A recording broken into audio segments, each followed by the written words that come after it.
2 tampons mean my marriage is over. Final update. After nearly losing my mind over a hair clip and a onesie, I realized I wasn't getting anywhere with the accusations and half-baked guesswork. I'd gotten so absorbed in the paranoia and misery of my situation that I wasn't sleeping, eating, or caring for my kids the way I should have been.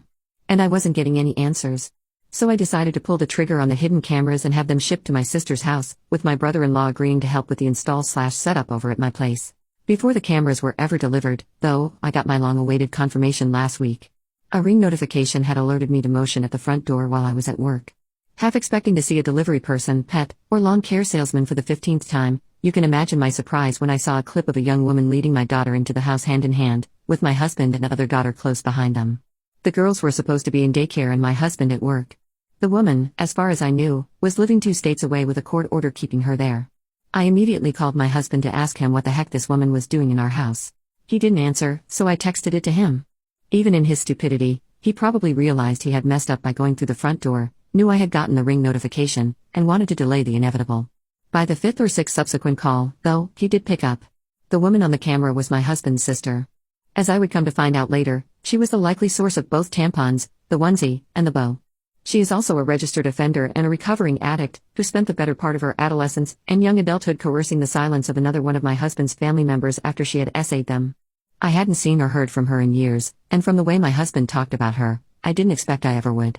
But here she was, in our house, with our children. Suffice to say I was livid. It wasn't an affair at all and still, somehow, infinitely more disgusting knowing who it was and why all of this had been happening.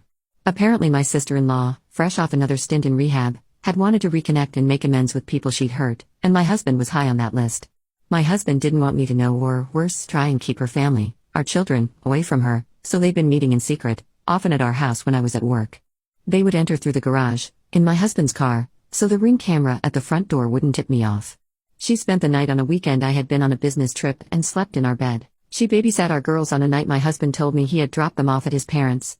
She bought the girls' clothes and dressed my youngest in the onesie and bow that my husband had promised on his life I had dressed her in myself. My husband swore this was all in my head. The tampons, the onesie, the bow, and all the rest. He was perfectly content to watch me agonize for weeks over a woman he insisted didn't exist. Shrugging off each progressively more unsettling discovery like it was news to him and telling me I was being irrational. He insinuated that I was experiencing postpartum depression, 2 years after I'd given birth.